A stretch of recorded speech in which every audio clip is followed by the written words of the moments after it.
Welcome to Sky Story. Saksikan cerita penuh misteri dan keajaiban yang penuh inspirasi dan pastinya. Jangan lupa like, komen, dan subscribe. Selamat menikmati perjalanan di Sky Story. Judul, Gerbang Terlarang di Alas Purwo. Aku, Dimas, seorang jurnalis lepas yang tertarik pada tempat-tempat angker dan legenda mistis. Bersama dua temanku, Raka dan Lina, kami memutuskan menyelidiki misteri Alas Purwo di Banyuwangi, tempat yang konon menjadi gerbang ke dunia gaib. Sampai di pintu masuk hutan, kami disambut udara yang tebal dan sunyi yang ganjil. Seorang warga sekitar sempat memperingatkan kami, kalau sudah jam maghrib, keluar. Jangan menantang mereka, tapi kami menganggapnya hanya mitos yang dibesar-besarkan. Kami berjalan masuk lebih dalam, menemukan petilasan dan pohon-pohon tua menjulang seperti penjaga bisu. Lina merekam dengan kameranya, dan Raka mengaktifkan perekam suara. Tiba-tiba, alat perekam menangkap suara perempuan menangis pelan, meski kami tak melihat siapapun. Hari mulai gelap, dan kami tersesat. Kompas berputar tanpa arah, GPS mati. Lalu Lina melihat sesuatu di antara pohon, sesosok wanita berbaju putih, berdiri diam. Kami mencoba kabur, tapi seolah hutan menelan jejak kami. Setiap belokan membawa kami kembali ke tempat yang sama, sebuah pohon besar dengan akar menggantung. Di bawah akar itu, ada lubang seperti gua kecil. Raka, yang penasaran, merangkak masuk lebih dulu. Setelah beberapa menit, dia tidak keluar. Kami memanggilnya, tapi hanya gema suara kami yang menjawab. Saat aku masuk menyusul, aku melihat lorong batu dengan dinding penuh ukiran aneh. Di ujung lorong, kulihat Raka berdiri mematung, wajahnya pucat, matanya terbuka lebar. Lina menjerit saat sosok hitam tinggi muncul dari bayangan, matanya merah menyala. Kami lari kembali keluar, tapi begitu keluar dari lubang itu, hari telah berubah. Matahari bersinar terik, tapi tidak ada Raka. Dan tidak ada jejak kami semalam. Lina membuka kameranya, semua video kosong. Hanya ada satu file baru, berjudul Gerbang Terbuka. Isinya, suara Raka yang berbisik lirih. Aku tidak bisa keluar, jangan datang ke sini lagi. Alas Purwo bukan hanya hutan, ini penjara roh-roh yang terjebak. Kami melapor pada warga, tapi mereka hanya diam. Salah satu orang tua berkata, kalau temanmu sudah masuk gerbang itu, tak ada yang bisa menyelamatkan dia. Dia sudah jadi bagian dari alas. Sejak hari itu, Lina tak pernah bicara lagi. Dan aku masih menulis, tapi malam-malam tertentu, aku bisa mendengar suara Raka memanggil dari hutan, meminta pulang. Seminggu setelah kejadian itu, aku tak bisa tidur. Setiap malam, suara Raka muncul di dalam mimpiku, bukan hanya bisikan, tapi jeritan minta tolong. Lina semakin parah, ia hanya duduk di pojok kamarnya, menggambar simbol aneh di dinding, berulang-ulang. Wajahnya seperti bukan Lina lagi. Ibunya memanggil dukun, tapi begitu dukun itu masuk kamar, ia langsung pingsan. Katanya, Lina telah dibuka mata batinnya secara paksa oleh entitas dari hutan itu. Aku mulai mencari informasi tentang gua akar dan simbol-simbol yang kulihat di lorong. Seorang ahli spiritual Jawa bernama Ki Wiryo bersedia bertemu denganku setelah aku tunjukkan gambar dari kamera Lina. Begitu melihat ukiran itu, wajahnya menegang. Ini bukan tempat biasa. Kamu telah membuka gerbang alas, pintu yang menghubungkan dunia manusia dengan dimensi lemah petang, alam yang dihuni para makhluk buangan. Aku bertanya tentang kemungkinan menyelamatkan Raka. Ki Wiryo hanya menjawab, kalau kau bersedia bertaruh nyawa dan tidak kembali, aku bisa bantu. Tapi ingat, siapapun yang masuk lagi, bisa kehilangan jiwanya. Lina yang mendengar itu tiba-tiba berteriak, aku tahu jalannya. Dengan suara berat yang bukan miliknya. Kami kembali ke Alas Purwo di malam Jumat Kliwon, membawa sesajen dan mantra yang disiapkan Ki Wiryo. Lina memimpin kami, berjalan seperti orang yang sudah tahu semua jalan. Kami sampai di pohon akar besar itu. Tapi kali ini, lubang di bawahnya terbuka lebar, seperti menunggu kami. Aku dan Ki Wiryo masuk lebih dalam. Lorong itu kini dipenuhi bisikan, bahasa yang tak kupahami. Di ujung lorong, kami sampai di sebuah ruangan batu besar. Di tengahnya, Raka berdiri di dalam lingkaran api, tubuhnya kaku, matanya hitam legam. Ki Wiryo membaca mantra, dan api mulai mengecil. Tapi dari balik bayangan, muncul makhluk besar bersayap hitam, bertanduk, dengan wajah manusia setengah terbakar. Suaranya menggelegar, yang datang ke gerbang, tak boleh kembali. Dia milik kami sekarang. Aku, tanpa sadar, memanggil nama Raka. Untuk sesaat, matanya berkedip. Ia berteriak, Dimas. Lariii. Ki Wiryo melempar segenggam tanah keramat ke arah makhluk itu. Jeritannya mengguncang gua. Dalam hitungan detik, kami menarik Raka keluar dari lingkaran dan berlari kembali. Tapi saat kami keluar dari lubang akar, langit sudah pagi. Kami semua terengah-engah. Namun, hanya aku dan Raka yang keluar. Ki Wiryo tak pernah terlihat lagi. Raka kini hidup, tapi tak sepenuhnya. Kadang, suaranya berubah jadi serak dan kasar. Ia sering menatap kosong dan bergumam, masih banyak yang terperangkap.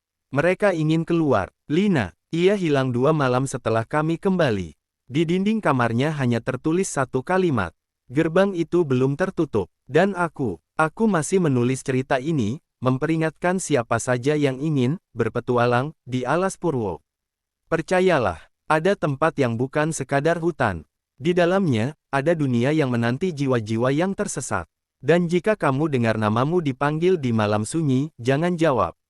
Itu bukan temanmu, itu mereka, yang tertinggal di balik gerbang terlarang. Sudah 3 bulan sejak kami keluar dari gerbang itu.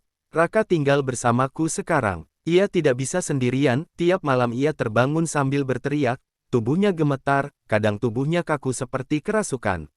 Kami sudah mencoba berobat ke rumah sakit, ke paranormal, bahkan ke kiai. Tapi semuanya berkata hal yang sama, jiwanya belum sepenuhnya kembali. Sementara itu, hal-hal aneh mulai terjadi di sekitarku.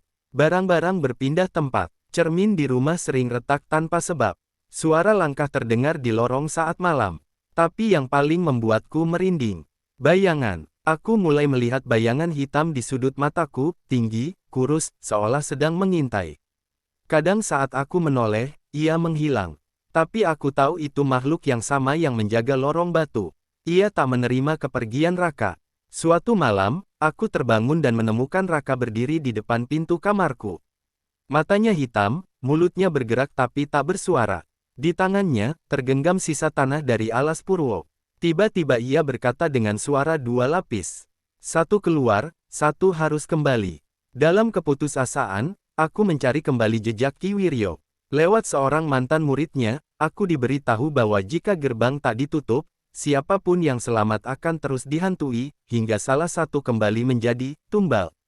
Ritual penutupan gerbang harus dilakukan dengan mengembalikan sesuatu dari dalam lorong, pecahan batu ukiran dari dinding gua. Batu itu masih bersamaku, terselip di dalam ransel sejak malam kami melarikan diri. Malam itu juga, aku dan Raka kembali ke Alas Purwo. Hutan terasa berbeda, lebih sunyi, lebih dingin, dan seperti menyambut.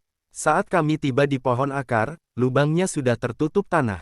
Tapi suara dari bawah memanggil. Bawa kembali apa yang kau ambil, atau kami akan mengambilmu. Aku menggali dengan tangan. Dalam waktu singkat, lubang kembali terbuka. Raka menolak ikut. Kalau aku masuk lagi, aku tidak keluar, katanya. Biarkan aku yang menutupnya, aku jawab.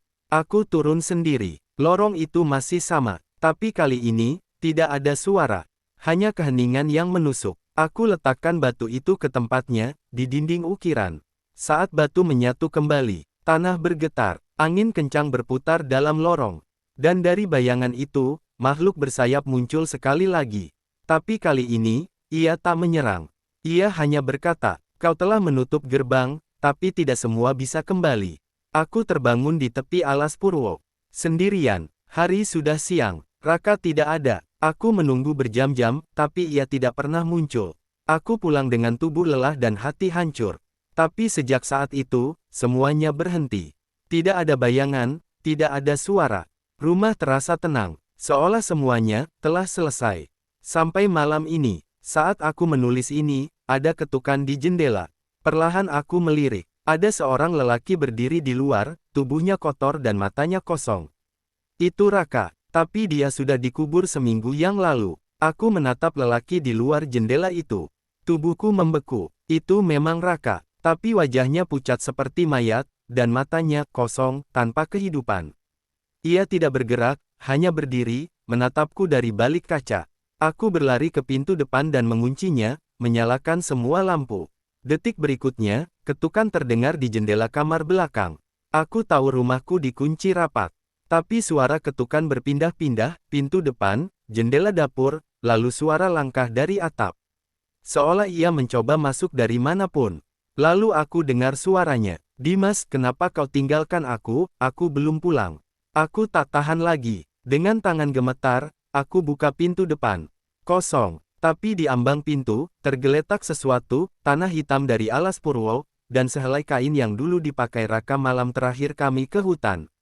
Setelah kejadian itu, aku pindah kota. Kupikir dengan menjauh, semuanya akan selesai. Tapi ternyata, gerbang itu tidak lagi terikat pada tempat. Ia terikat pada jiwa yang pernah masuk. Aku mulai mendengar kisah dari orang-orang yang tak kukenal, pengalaman aneh, mimpi tentang lorong batu, bayangan tinggi dengan mata merah. Salah satu dari mereka, seorang wanita dari Jakarta, mengirim email padaku. Lebih besar dari, apakah kamu pernah ke Alas Purwo? Aku tidak tahu siapa kamu, tapi aku lihat wajahmu dalam mimpi.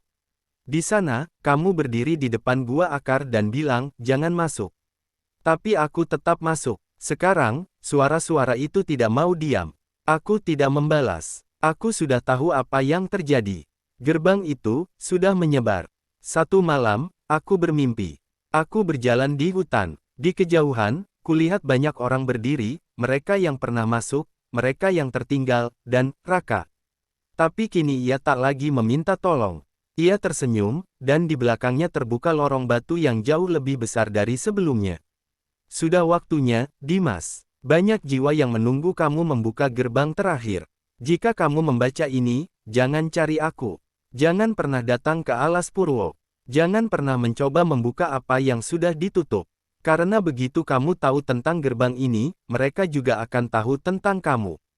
Jika malam ini kamu mendengar ketukan pelan di jendela, jangan lihat keluar. Jangan jawab suara yang memanggil namamu. Karena mungkin yang mengetuk, bukan manusia.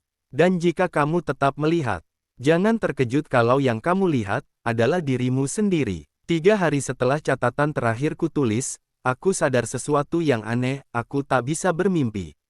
Bukan tidak ingat, memang tidak ada mimpi sama sekali. Setiap kali tidur, aku merasa seperti ditelan ruang kosong.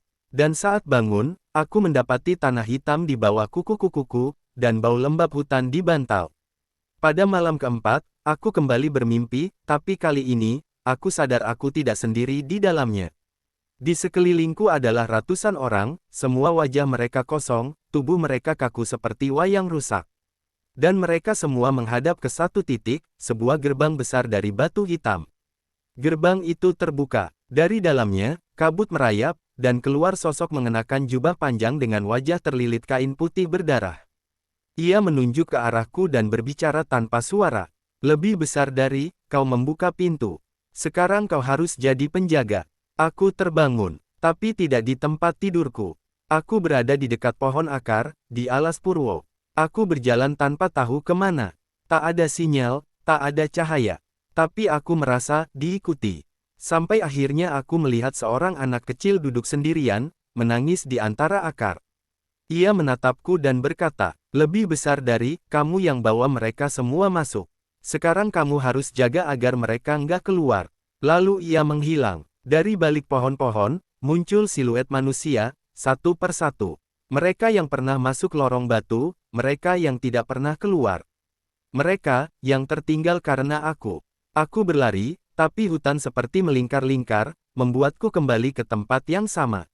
Pohon akar, dan lubang itu, terbuka lagi. Di dalamnya, aku mendengar suara familiar, Raka, Lina, Ki Wiryo. Tapi mereka tidak memanggil, mereka hanya tertawa. Entah bagaimana, aku berada di dalam lorong batu lagi. Tapi tidak seperti sebelumnya, lorong ini hidup. Dindingnya berdetak seperti jantung, dan darah menetes dari langit-langit. Di tengah lorong, aku melihat sebuah cermin besar. Namun saat aku mendekat, yang kulihat bukan diriku. Yang kulihat adalah seseorang yang duduk di depan layar, membaca kisah ini. Kamu, aku mencoba berbicara, tapi suaraku tidak terdengar. Aku hanya bisa menulis satu kalimat di kaca cermin. Lebih besar dari, kalau kamu membaca ini, gerbangnya sudah terbuka di dekatmu.